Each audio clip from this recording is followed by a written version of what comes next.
కర్ణాటక, హైదరాబాద్. మనిషి పూర్వజన్మలో చేసిన పనుల వల్ల ఈ జన్మలో కర్మలు అనుభవిస్తారు. ఈ జన్మలో చేసిన పనుల వల్ల మళ్ళీ ఇంకొక జన్మలో ఈ కర్మను అనుభవించాల్సి ఉంటుంది. అంటే ఈ కర్మచక్రాల్లో మొత్తం తిరుగుతూనే ఉండాలన్నా మీ నుండి బయటపడే మార్గం లేదా? కర్మచక్రం నుంచి బయటపడే మార్గం మనకుంది. అలా మార్గం అంటే మోక్ష మార్గం. ఇదే మన అంతిమ గమ్యం. మోక్షం అంటే అందరూ చనిపోవడం, ఆత్మ శరీరాన్ని వదిలి వెళ్ళడం. నిజానికి అది కాదు. శరీరం బతికుండగానే మనసు అన్ని బంధనాల నుండి ముక్తిని పొందటం. సనాతన ధర్మంలో దీనినే జీవన్ముక్తి అంటారు. ఒక తామరాకు తీసుకుంటే అది నీటిలోనే పుడుతుంది, నీటిలోనే పెరుగుతుంది, కానీ ఒక చుక్క కూడా దానికి మీద అంటుకోదు. అలాగే మనం కూడా ఈ సమాజంలో ఉంటూ, సంసారంలోనే ఉంటూ, గోవిందమాల వేసుకొని అన్ని బాధ్యతలు నెరవేరుస్తూ, కానీ సమాజంలోని కుళ్ళు కుతంత్రాలు, రాగ ద్వేషాలు, అతిగా ఆశించడం అనే ఏ ఒక్క కర్మ కూడా మన మనస్సుని అంటుకోకుండా చూసుకోవటమే జీవన్ముక్తి. దీనిని శ్రీకృష్ణుడు భగవద్గీతలో స్థితప్రజ్ఞత అని చెప్పాడు. అంటే చనిపోయాక వచ్చే మోక్షం కంటే, రోజంతా టెన్షన్ పడడం కంటే, బ్రతికున్నప్పుడే మన మనసును ప్రశాంతంగా తామరాకులా ఉంచుకోవడమే అసలైన మోక్షం. మోక్షాన్ని పొందడానికి మరొక సులువైన మార్గం ఉంది. దాని గురించి తెలుసుకోవాలంటే ఇప్పుడు మనము ఒకటే గోవిందమాల అనే గోవిందమాల దీక్ష ద్వారా మనము ఈ మోక్షాన్ని పొందొచ్చు. ఎలా అంటే గోవిందమాల అనేది మిమ్మల్ని మీరు శుద్ధి చేసుకొని భగవంతుడికి అతి దగ్గరగా వెళ్ళడానికే అవకాశం ఉండే ఒకే ఒక మార్గం గోవిందమాల దీక్ష. కలియుగంలో విష్ణుమూర్తి గౌతమ బుద్ధుడికి అవతరించి మోక్ష మార్గాన్ని అందరికీ తెలియజేశాడు. మన సనాతన ధర్మంలో విష్ణుమూర్తి అవతారంలో బౌద్ధ పురాణ ప్రకారం గౌతమ బుద్ధుడి అవతారం ఒకటి. లోకంలో అజ్ఞానం, కర్మకాండంలో హింస పెరిగినప్పుడు అత్యంత సులువైన మార్గంలో మోక్షాన్ని చూపించడానికి ఆ స్వామి బుద్ధుడిగా అవతరించాడు. బుద్ధుడు మోక్షానికి ఒకే ఒక రాజమార్గాన్ని చెప్పాడు. అదే ప్రపంచంలో అన్ని బాధలకి దుఃఖాలకి కారణమైన కోరికలు. లగ్జరీ లైఫ్ ఉన్న సిద్ధార్థుడు అన్నిటినీ వదిలేసి ఎందుకు వెళ్ళిపోయాడు? ఇది నాది, ఇది నేను ఇలాగే ఉండాలి, ఈ కోరికలే మనిషిని బంధిస్తాయి. బుద్ధుడు చెప్పిన మోక్షం చాలా సింపుల్. మన మనసులో ఎలాంటి కోరికలు లేకుండా, ఏ ఆశయం లేకుండా నిష్కల్మషంగా ఉండడమే మోక్షానికి మొదటి మార్గం. కోరిక లేని మనసు ఎప్పుడూ ప్రశాంతంగా ఉంటుంది. అదే అసలైన ముక్తి. ముక్తి గురించి భగవద్గీత ఏం చెప్పిందంటే, బుద్ధుడు చెప్పిన ఈ కోరిక లేని జీవితంలో ఎలా అప్లై చేయాలి? దీన్ని శ్రీకృష్ణ పరమాత్ముడు భగవద్గీతలో కర్మ సిద్ధాంతం రూపంలో సమాధానం ఇచ్చాడు. కృష్ణుడు ఏమన్నాడంటే, కర్మణ్యే వాధికారస్థియే మా ఫలేసు సదా. నువ్వు ఈ భూమి మీదకి వచ్చావంటే నీకు కొన్ని బాధ్యతలు ఉంటాయి. కొడుకుగా, కూతురుగా, తండ్రిగా, ఉద్యోగిగా నీ కర్మను నువ్వు చేసుకుంటూ వెళ్ళిపోవాలి.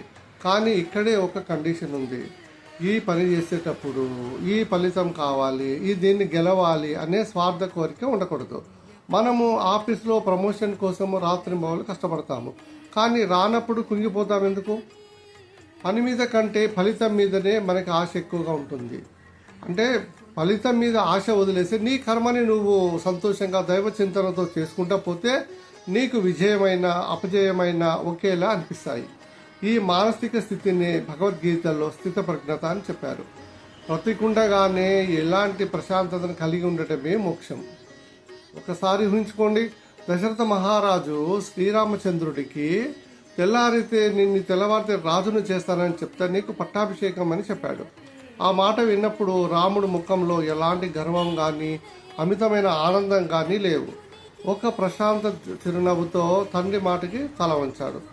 కట్ చేస్తే తెల్లారి మళ్ళీ ఆయనే చెప్పారు, నువ్వు రాజు కావడం లేదు, నువ్వు 14,000 అరణ్యవాసానికి అడవుల్లోకి వెళ్ళిపోవాలి అని చెప్పాడు.